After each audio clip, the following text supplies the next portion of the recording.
एक छोटे से गांव में दो बहुत अच्छे दोस्त रहते थे, हरिप्रसाद और गोपाल दास। उनकी दोस्ती मिसाल थी। दोनों एक दूसरे को परिवार से बढ़कर मानते थे। समय बीता। एक दोस्त के घर बेटे अभय का जन्म हुआ और दूसरे दोस्त के घर बेटी नंदिनी ने जन्म लिया। खुशी के उस पल में दोनों दोस्तों ने एक वादा कर लिया और इस तरह दोनों दोस्त रिश्तेदार बनकर रहेंगे कि जब ये बच्चे बड़े होंगे तो इन दोनों की शादी करा दी जाएगी।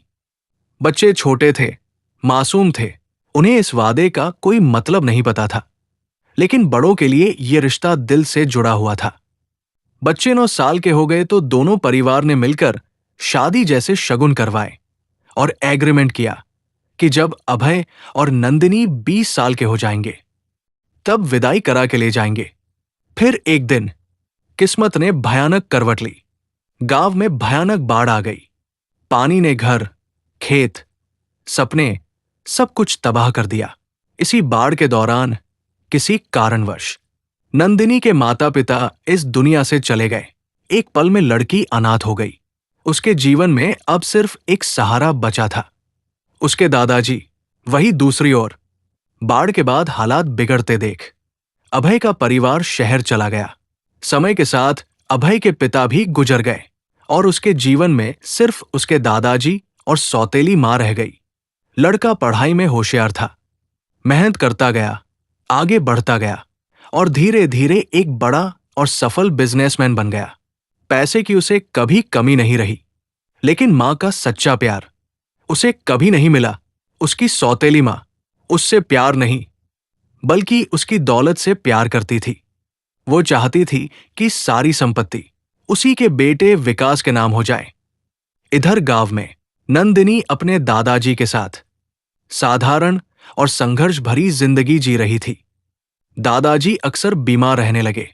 इलाज के लिए पैसों की जरूरत बढ़ती जा रही थी। मजबूर होकर नंदिनी ने शहर जाने का फैसला किया ताकि नौकरी करके अपने दादाजी का इलाज करवा सके। शहर आकर वो दर-दर भटकी, नौकरी की तलाश करती रही। कई जगहों से निराशा हाथ लगी। आखिरकार किस्मत ने फिर से उसे उसी इंसान के करीब ला खड़ा किया जिससे उसका रिश्ता बचपन में ही जुड़ चुका था। उसे उसी लड़के की कंपनी में नौकरी मिल गई और वो अभय की पर्सनल असिस्टेंट बन गई। दोनों एक दूसरे को पहचान नहीं पाए। समय और हालात ने दोनों को बदल दिया था। ऑफिस में काम करते करते दोनों के बीच एक अजीब सा रिश्ता बनने लगा, सम्मान का, भरोसे का और बिना कहे दिलों में पनपते एहसासों का। इधर अभय के दादाजी को अचानक बचपन का वादा याद आ गया। उन्होंने अपने पोते से कहा, नंदिनी से तेरी शादी हुई थी, अब उसे घर ले आ। उधर नंदिनी के दादाजी ने भी कहा, बेटी, मेरी तबीयत अब ठीक नहीं रहती, मरने से पहले मैं अपने अभय से मिलना चाहता हूं। इसी बीच लड़के की सौतेली मां को यह सच्चाई पता चल गई कि अभय की पर्सनल असिस्टेंट ही उसकी पत्नी नंदिनी है। अब वो दोनों को अलग करने की साजिश रचने लगी। अभय ने पुराने नंबर पर नंदिनी को फोन किया, लेकिन फोन उठाने पर उसे किसी दूसरे लड़के की आवाज सुनाई दी। उसका दिल कांप उठा। शक ने उसके मन में घर कर लिया। अभय फूल लेकर नंदिनी से मिलने उसके बताए पते पर पहुंचा, लेकिन वहां उसने जो देखा उसने उसका भरोसा तोड़ दिया। उसे वहां नितिन और साक्षी साथ दिखाई दिए। अभय को लगा कि यही नंदिनी है और अब वो किसी और के साथ रहने लगी है। वो बिना कुछ कहे टूटे दिल के साथ लौट आया। गुस्से और दर्द में उसने वकील से संपर्क किया और तलाक की तैयारी करने को कहा। वकील ने तलाक के पेपर तैयार किया। फिर नंदिनी और अभय को एक कैफे में बुलाया पेपर साइन करने के लिए। अभय अपनी वकील के साथ कैफे पहुंचा। वो कार से बाहर निकलने ही वाला था, तभी उसकी वकील बोली, तुम्हारी पत्नी तो तुमसे भी ज्यादा उतावली है। अभय ने पूछा, क्यों?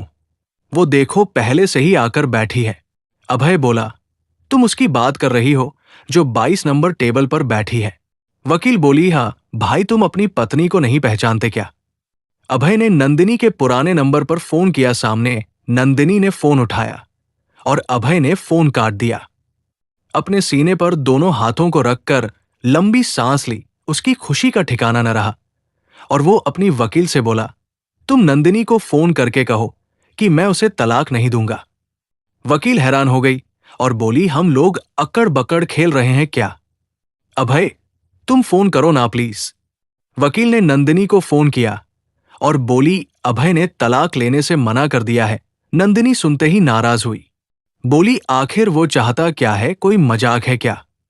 फिर वो अपने घर वापस चली गई। शाम को अभय फूल लेकर नंदिनी के घर पहुंचा और दरवाजे पर खड़े होकर आवाज लगाई, नंदिनी।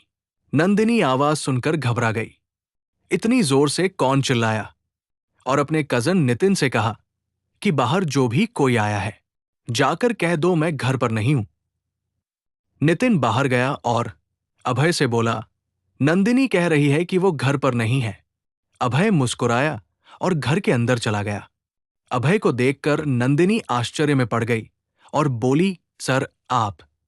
अभय ने उसे शादी वाला एग्रीमेंट दिखाया।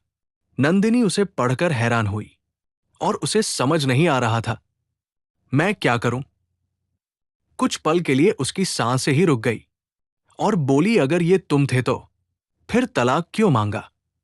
अभय ने गलत फहमी की सारी बात उसे बताई। फिर नंदिनी को फूल देते हुए अभय बोला, मैं अपनी बचपन की पत्नी को घर ले जाने आया हूं, चलोगी मेरे साथ? नंदिनी की आंखों में खुशी के आंसू आ गए और सर हिलाते हुए बोली, "हाँ।" बस तभी वहां नंदिनी और अभय के दादाजी आ जाते हैं। नितिन और साक्षी भी सब लोग मिलकर तालियां बजाते हैं और सबकी आंखों में खुशी के आंसू होते हैं। फिर हरिप्रसाद बोले, गोपाल दास, हमारी जिम्मेदारी तो पूरी हो गई। अब आगे की जिम्मेदारी इन बच्चों को ही संभालने दो। हम दोनों दोस्त अपने गांव चलते हैं। कहानी में अंत तक जुड़े रहने के लिए धन्यवाद।